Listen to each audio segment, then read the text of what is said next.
يا شباب الجروب، دخلت اليوم البيت ولقيت هذه اللوحة مكتوبة على باب الصالة. صراحة اني خفت صراحة.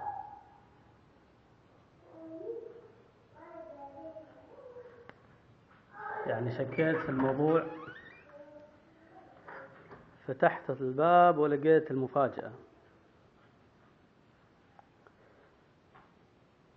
زوجتي الله يعطيها العافية، مدري من علمها اني بتزوج وانكم قطيتوا 30,000 ريال.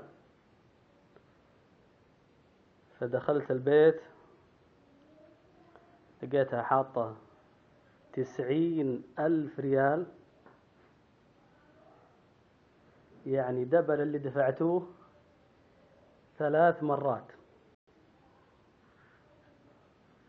وكاتبة العبارة، أنا ما أقول غير آمين طبعا بعد هالدراهم وهالكيكة الحلوة.